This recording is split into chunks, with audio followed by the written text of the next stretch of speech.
Well, today's video might be a little bit long because it's on something new that I bought, the 1322. I bought this because I needed something very small, very compact, close range. And I thought, well, this should fit the bill. It's not that expensive. It's a pumper.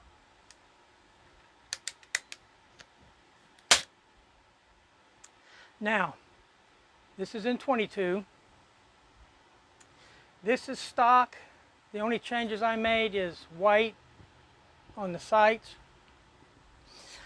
I know a lot of people modify these, and I bought the steel breech and a scope mount for it that I'll eventually put on.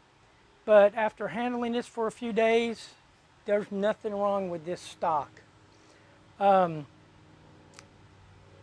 It shoots very well, very accurate. That surprised me for being a pistol. Even freehand, I was right on target for the most part. Confident I could hit what I want to hit at ranges that this would be good for. Now, a lot of people modify these.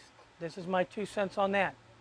This is my opinion, so it's not necessarily right or wrong, and what you believe is not right or wrong. It's just what you want to do. And the bottom line is, I've seen people trick these out, spend a ton of money on them. Do I think that's practical? No.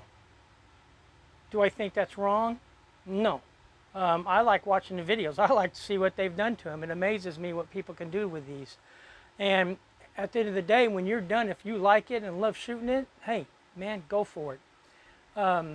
I look at this as more of on a how I'm going to use it and being practical. I will probably never get a buttstock for this. I have a Legacy 1000 rifle. I don't need this to be a rifle. If I wanted to go to 22, I believe it's a 632 or 362 is the Crosman, and the 392 I believe is the Benjamin. Benjamin is $200. The Crosman is $100. And then they make the Dragonfly, which is $200, that I'm thinking about because that gets some pretty hefty foot pounds. It's a pumper, but I don't have a problem with those. Used to, till I got one. So this will not be heavily modified, but I've been pretty impressed with it. I used to think this was just plinking, kind of a little kid's gun, excuse me, entry level. But I can see a use for this in pest control, especially if you're doing stuff where you might be crawling in your house doing repairs and you want something with you in case you run across a snake or a rat. This would do just fine. I paint it white because I'm going to use it in conjunction with a red light, and I need it to be able to see the sights when the red light's on. I've got some footage of shooting Play-Doh and my rat analog, and it did pretty good. I was pretty impressed with it.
Time for my luncheon meat rat analog test with the 1322, and I'm going to be shooting in this order. The Premier 14.3 grain hollow point. I believe these are Gammo red fire, and these are Gammo destroyers with the copper BB in them, and that's the order they're going to be fired in into the can to see how it penetrates. If it can make it through the front of that can, one layer, any depth into the meat, it should have plenty of power to kill a rat, especially at close range. So let's get started. I'm going to do 10 pumps on each round. All right, first shot.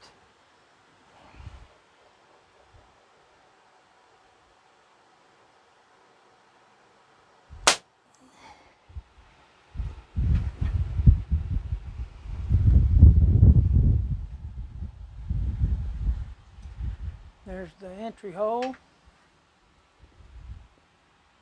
and it bulged the back. That will kill a rat. That will kill a rabbit at close range.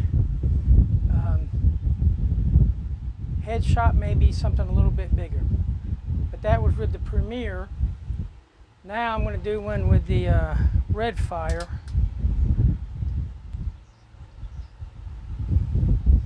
That's actually pretty impressive for a pistol. And like I said, I'm getting about 470 feet per second constant with the Premiers. All right, now for the red fire.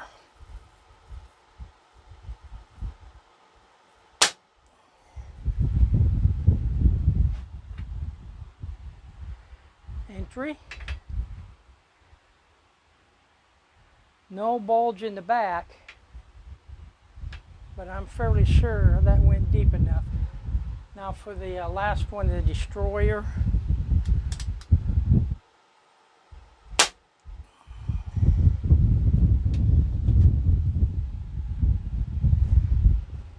There's the destroyer, and it actually bulged. I'm shooting at an angle. The back.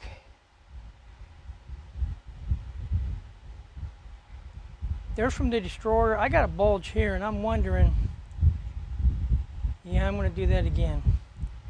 So definitely we'll do a number on small game. I'm going to shoot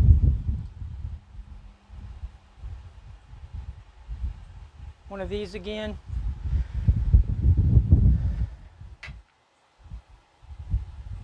With a new can, because I want to see if I miss that bulge in the back.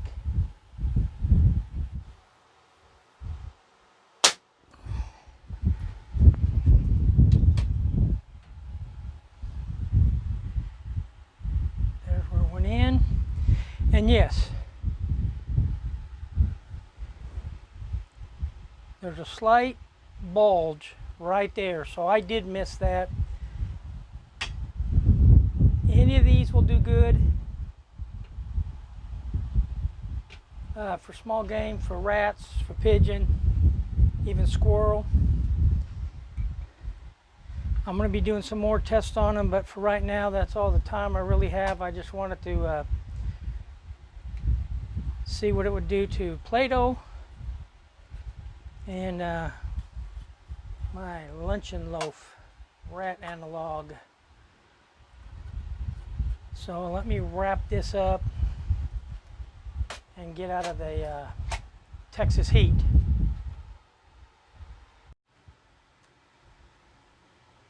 When I bought this, I bought it from Pyramid Air. Pyramid Air has great customer service. A few of the things I'm not as pleased with them about, but overall they're a really good company. If you look at the feet per second, they rate this at 530. I have no idea where they're getting that number. I can only speculate that they're testing it with some kind of uber light pellet. I don't know that for sure. I'm just guessing.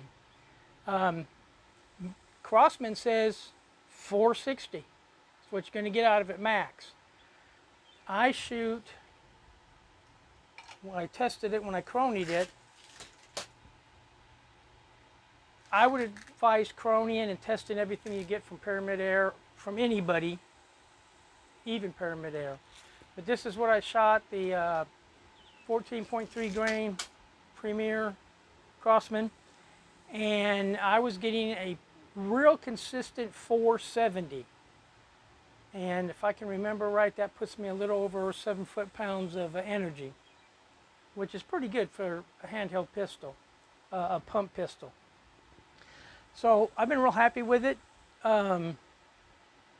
If you're looking at one of these, Crosman says 460.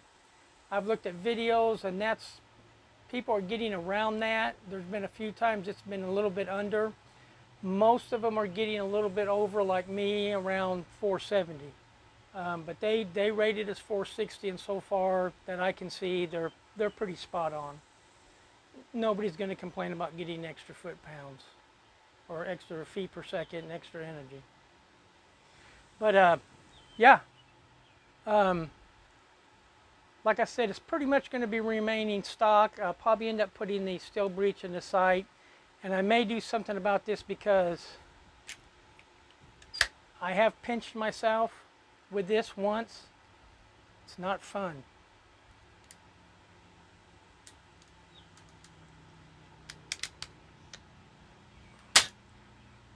You can pump this up without cocking it. It won't shoot. You cock it and then it shoots. Or you can cock it, load it, and then pump it up. When I'm not using this, 1 or 2 pumps, keep it that way. I'm told it helps with the seals and keeping dirt out of everything, and that's how it's stored. They say it will make this last longer. I do that with my Legacy. If I get any other pumps, I will do that. I'm told that you should do it even with PCPs. Leave a little bit of air pressure in there. But it's worth the money. Craftsmanship, I have no complaint about that. I bought the Legacy 1000, and yes, it is a little bit plastic, and this actually feels more robust and better than that, and I've been pleased with the Legacy. I have a 177 in this, the older model, and it was okay. At that time, I don't know if it was me or whatever, I just wasn't that happy with it, anything other than plinking indoors. This is different. My son has a newer 177 in the American Classic, and it seems to shoot better than my older one. My older one had a breech cover that lifted up and slid back. It was pretty old, I think from the 70s or 80s. But I've been real pleased with it. Liked it a lot. I liked it a lot. Excuse me. I like this a lot. 4 or 5 pumps, you can shoot it indoors and stay practiced with it. Then pump it up when you need it. And some people over pump these. I've not seen any videos where they have a problem. I don't know if I would do it regularly, but you know, if the need arises, a few extra pumps probably is not going to hurt this thing. There's been some people saying, well, they wish they'd have put different sights on it or a steel breech. I kind of like it the way it comes because, like I said, I'm not going to be using optics on this for a while. I will eventually, but not right away. It's going to be fairly close shooting, so I don't want to keep increasing the size of the sight or the length of the sight off the barrel. I want to keep it right on top of that barrel like it is now. Black sights, but you can nail polish them up the way you want them. I actually think it's a good deal that they kept this gun pretty basic because a lot of people modify them anyway. So let them modify them the way they want. And if you start putting extras on it, some people are just going to strip them right off and put what they want on it. So I'm actually happy they left it in the bare bones plastic open sights. I refer to them as iron sights. I think that's actually a plus for getting these. If you're starting to shoot or you're introducing it to people, my belief is you should start them off on the iron sights. I know people that grew up on optics. That's all they ever shot. You give them one of these and they can't hit anything. It just confuses them. So I believe you should start with the simple sights. You can change this to a peep sight, which I was on a rifle team and that's what I shot with. And let them get used to that, and then you can change them over to optics, and if something goes wrong with the optics, they always have the ability to know how to shoot with iron sights. But anyway, again, surprised me. I got this for a specific need. When I'm through with that need, I'm going to probably end up doing a little bit of modification, but not much. But something you can just pull out real quick and shoot close range or even at moderate range. This is it, and it will help you with your pistol skills. But anyway, there'll be more videos on this as I do more tests, but for right now, that's all I've got. Probably more than what most people want to hear. But thanks for watching.